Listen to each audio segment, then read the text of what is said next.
Welcome back. We're still talking education. This time is to test. Having been educated, let's test it. And that's what this guys that we're going to introduce now are doing. It's called the National Literacy Competition.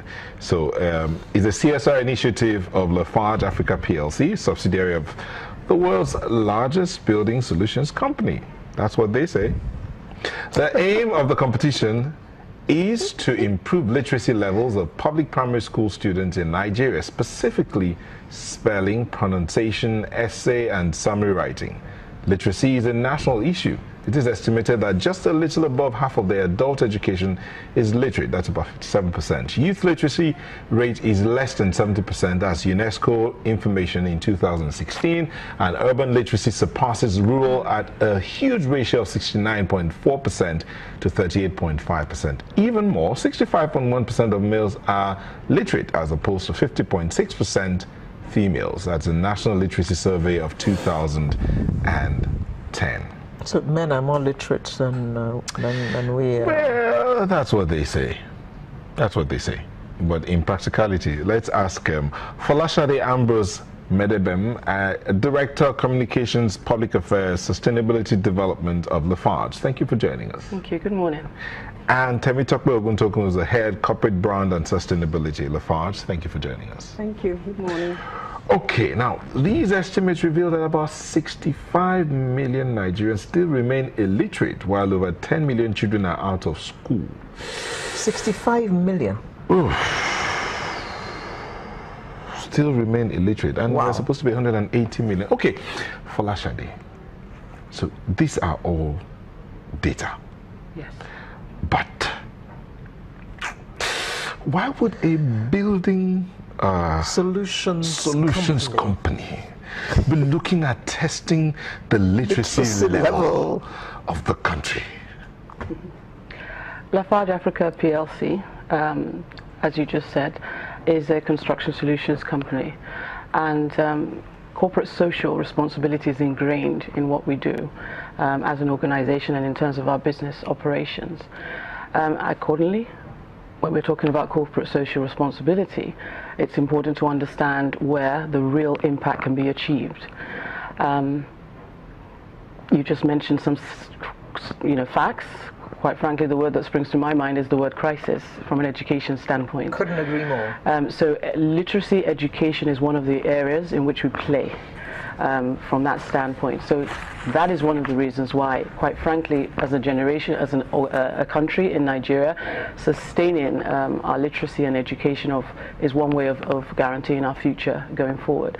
So accordingly, one of the areas that we really want to participate in is in education, and clearly what we also want to do is work with the government in order to bridge the literacy gap, which going forward is actually one of the themes that we have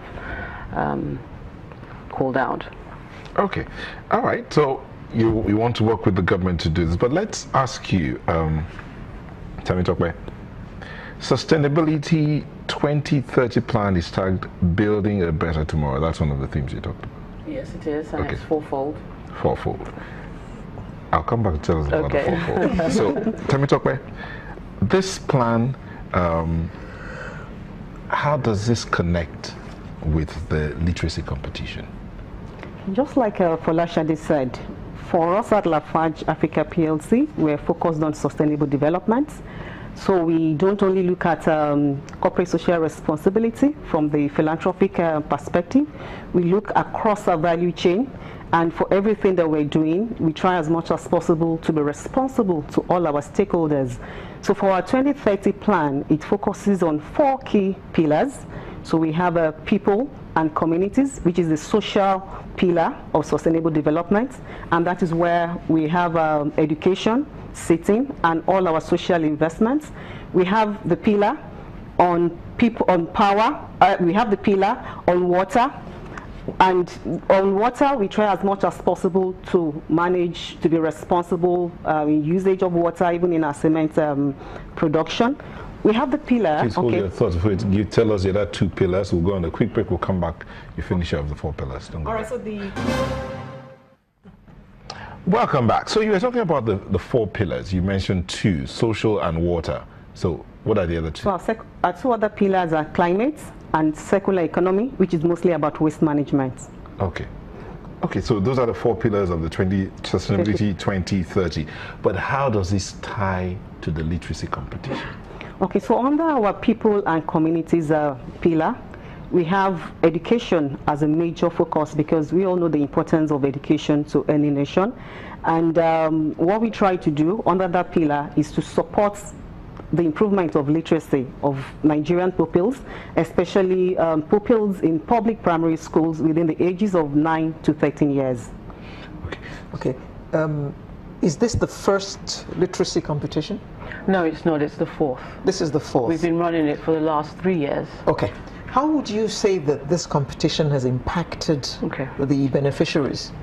It's impacted quite considerably. Over 300,000 pupils have been impacted, and that excludes the teachers, because what we also have is a Lafarge Africa study guide, and we work with SUBEB, the State Universal Basic Education Commission, and we work with them, and quite frankly what we do is prepare them. So clearly it's an ongoing journey and a transformation that we try and imbibe, whereby even after the competition they can continue to benefit from the interventions that we have made across the schools. So this is the 4th edition. This is the 4th edition, and this edition this year we deliberately have called out a theme, bridging the literacy gap together.